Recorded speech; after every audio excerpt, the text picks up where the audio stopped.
Então aqui, como sempre, tentando ser breve, tentando ser útil, né? Bom,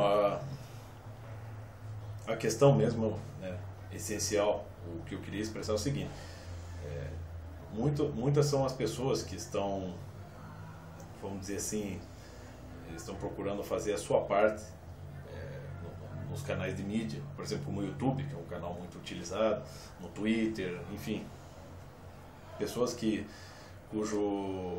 cujo trabalho, seja informativo, seja de que natureza for, né, sendo honesto, dá bastante ibope. Há muitos aí, inclusive alguns jovens aí que estão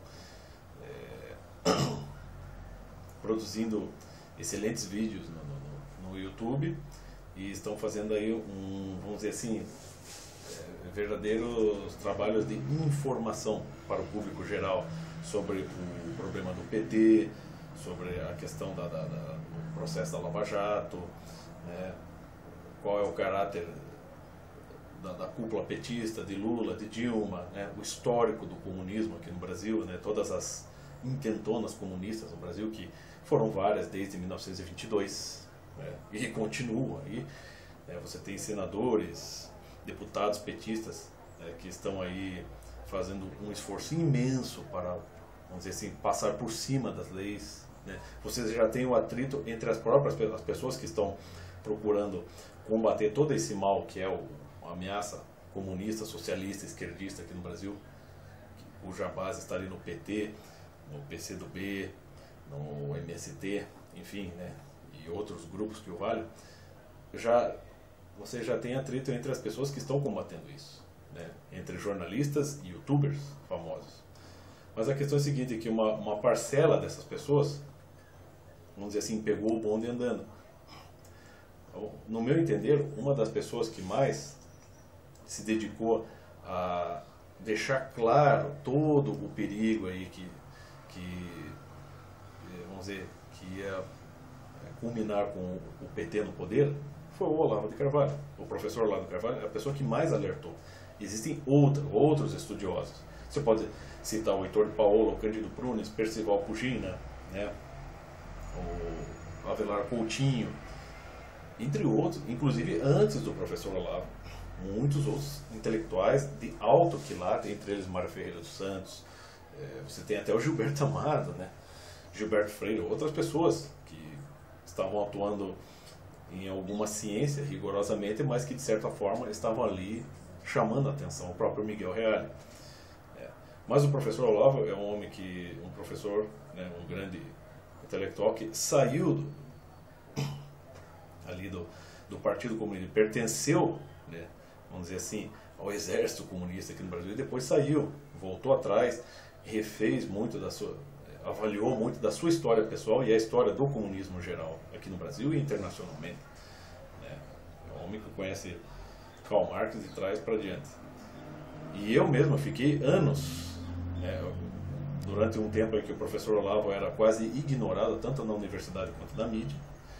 Eu mesmo, junto com muitos outros estudantes, ficamos anos procurando divulgar o professor Olavo, o trabalho do professor Olavo, para muita gente, recomendando livros, compartilhando artigos, explicando, né, o que nós podíamos compreender de tudo aquilo que o professor lançava nos artigos e nos livros, né, e que eu acho que esse é o mínimo que pelo menos eu posso fazer em gratidão ao professor Olavo por tudo que ele me ensinou, por tudo que ele me ensina ainda hoje.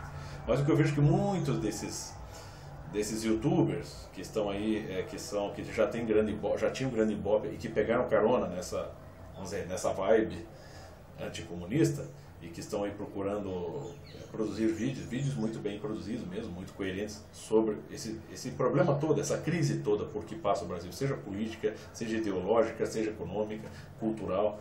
Só que eu vejo essas pessoas buscando também ganhar com isso, ganhar dinheiro. Eu vejo essas pessoas, à medida que eu vou acompanhando o canal, você vê elas mudando de casa, você vê eles comprando carro, você vê eles ostentando um ambiente cada vez mais opulento, vamos dizer assim, né? Farto. E inclusive vejo muitas dessas pessoas recomendando até livros do professor Olavo, ou livros aí de filosofia que são são livros pesados, que você leva anos, por exemplo, para ler lá A Suma contra os Gentios, de São Tomás de Aquino. A Suma contra os Gentios, de São Tomás de Aquino, é uma coisa que, vamos dizer assim, é um dos livros mais importantes dentro da filosofia e da teologia ocidental, né? É o conjunto, a série de livros, né? E para você entender, você precisa só o sumário do livro, você leva um tempo já estudando, porque só as questões que o São Tomás de Aquino coloca ali já são de extrema importância. Você lê só o índice com as questões que são estudadas, com cada questão que é estudada na Suma contra os Gentios, você já começa a despertar o teu raciocínio, né? Mas ele é uma coisa extremamente complexa, né?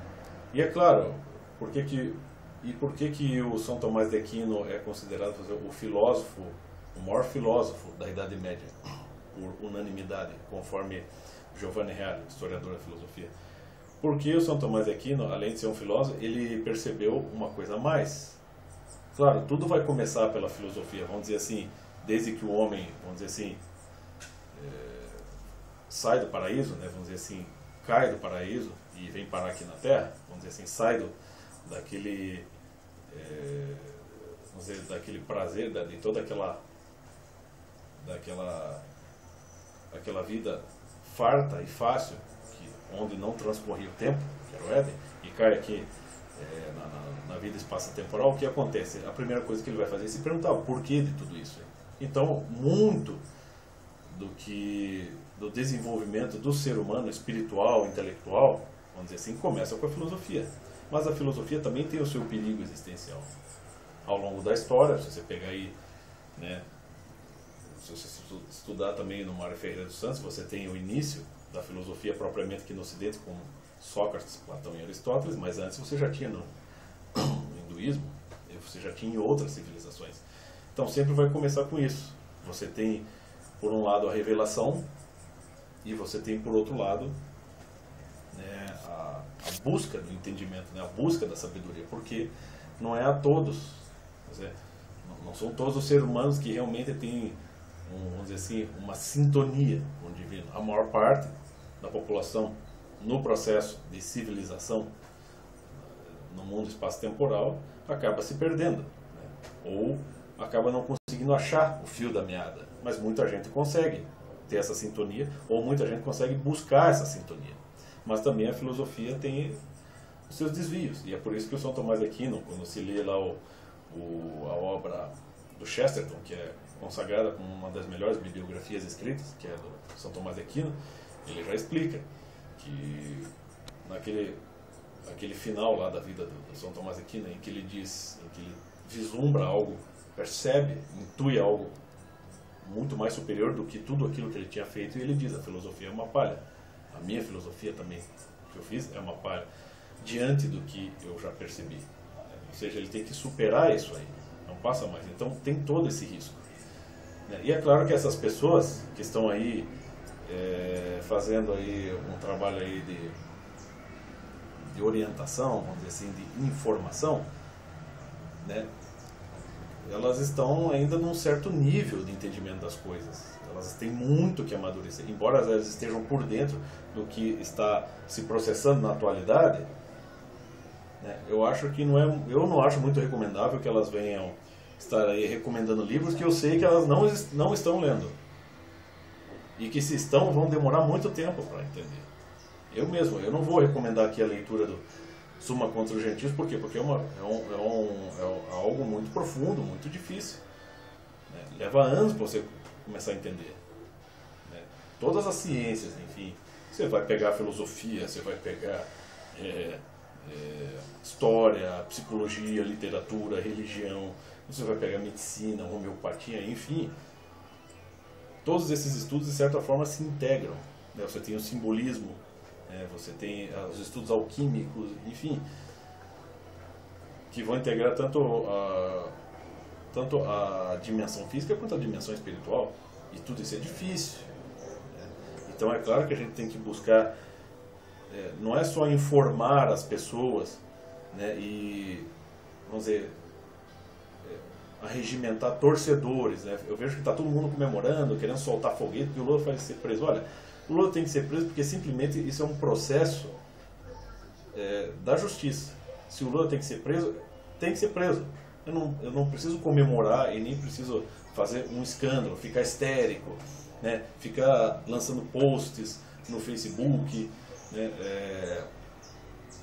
Vamos dizer assim, ironizando essa situação ou fazendo vamos dizer, trocadilhos sobre o Lula na cadeia, enfim, né? Fazer todo esse circo que se arma aí para comemorar a prisão do Lula. O Lula tem que ser preso porque é simplesmente um processo, né, justo. E eu torço para que isso ocorra, para que, de certa forma, vamos dizer assim, ocorra um despertar sério, né, que seja um florescer mais sério de personalidades no Brasil, de vidas no Brasil, e não fazer toda essa agitação que estão fazendo por aí, que por mais que ela seja, por mais que o processo de informação que esses canais de YouTube, que esses YouTubers estejam promovendo, seja um processo informativo que é importante, ainda assim, o que está ocorrendo é que está se agitando demais as coisas. Por exemplo, quando eu assisto ali o Felipe Moura, pelo menos falando, né, não sou muito fã do Felipe Moura, mas ele, pelo menos, ele fala de uma maneira mais justa, mais equilibrada, né? Ali já estava aquele Marco Antônio Villa ontem querendo colocar Lula e Bolsonaro no mesmo pote, né? Como se fossem seres totalmente indistintos, né? E ficou histérico, ficou tipo assim, que nem o Reinaldo Azevedo, histérico, assim, né? Que eu não sei porquê, né? Porque eu acho que aquela treta com o Bolsonaro ele não superou ainda. Então daí o Felipe Moura foi lá, né? Conversou, dialogou, conseguiu não só acalmar os nervos do senhor Marquinho Antônio Villa, como também ele, vamos dizer assim, conseguiu puxar, elevar o nível da conversa de alguma maneira, né? Fazendo um diálogo, que é uma coisa que a gente aprende o quê? O diálogo a gente aprende onde? Na filosofia, sobretudo lendo os diálogos de Platão, né? E que é o que não está havendo hoje, sobretudo no Brasil. Muitas das pessoas que estão se colocando contra o PT eram pessoas que no passado ou foram petistas e agora, porque não, vamos dizer assim, foram prejudicadas no bolso, não querem mais o PT lá, né? A maior parte do tempo, como o professor Olavo disse mesmo, o brasileiro é um povo muito dinheirista, né? Então, muito do que as pessoas querem, por que as pessoas querem o Lula na cadeia? Porque ele é acusado de corrupção passiva, desvio de dinheiro, desvio de dinheiro. Algumas pessoas, de fato, ficam indignadas com toda a corrupção cultural e espiritual que ocorreu, mas elas estão se dando conta agora, já é relativamente tarde. Isso é uma coisa que grandes intelectuais como o professor Olavo já vem alertando há mais de 30 anos. Né? E as pessoas só se deram conta agora por quê? Porque prejudicou o bolso delas. Né? E muitos desses canais, esses youtubers que estão protestando contra o PT e a favor da Lava Jato, o que eles estão fazendo? Eles estão ganhando dinheiro e enchendo seus bolsos. E estão ostentando cada vez mais uma fartura em torno de si, enquanto as pessoas que ali precisam de uma compreensão mais profunda, né, elas passam a ficar informadas da situação, mas elas não conseguem inteligir a coisa com mais profundidade. Né? Aquela informação chega até elas processam a informação, percebem que a coisa está errada e que precisam se colocar contra o PT, contra Lula, mas elas não sabem exatamente o porquê, é simplesmente porque elas estão passando por uma crise financeira, ou estão desempregadas, ou estão ganhando pouco, né? Enfim, mas ainda não é aquela elevação espiritual que o Brasil precisa, que todos nós precisamos, né? Brasileiros, todos nós. Né? E grandes homens aí da cultura brasileira continuam esquecidos, acabam sendo divulgados só por canais menos, quer dizer, que tem menos ibope, entendeu? Então não dá. Então, assim, eu gostaria de deixar esse pequeno protesto. Eu acho que não é só colocar Lula na cadeia, é preciso acordar de verdade. Né? Mesmo que o Lula não vá para a cadeia, que tudo vire uma merda e que ele chegue a se candidatar a presidente, mas que as pessoas consigam ainda assim estar acima disso, espiritualmente, se fortalecer por dentro, como o próprio professor Lau indica. Exatamente como Viktor Frankl dentro dos campos de concentração. Ele ia o quê? Despertando o sentido de vida que as pessoas tinham perdido. E eu ia fazendo as pessoas ver o sentido do sofrimento ali. E ele salvou muita gente dentro dos campos de concentração. Não precisa encarar o Brasil como um imenso campo de concentração, mas a coisa se encaminha mais ou menos para isso, né? Ou pode se encaminhar para isso. Então as pessoas tinham que procurar tornar-se não só cultas, mas tornar-se cultas no sentido de elevar o seu espírito, de elevar o seu entendimento. O próprio René Guénon já dizia, a vida espiritual e a vida intelectual caminham juntas. Se as pessoas simplesmente estão se opondo a Lula porque o Lula é um corrupto que desviou muito dinheiro para si e para os seus e, vamos dizer assim, detonou o Brasil economicamente, financeiramente, né? Isso só as prejudicou no bolso, né? E elas estão indignadas e revoltadas por causa disso, mas não porque elas querem realmente melhorar, intrinsecamente melhorar, né? As pessoas podem melhorar intrinsecamente nas piores condições materiais possíveis, como ficou provado nos campos de concentração. Então a questão aqui é exatamente elevar as personalidades. Era mais ou menos isso, não vou me alongar para não falar mais besteiras.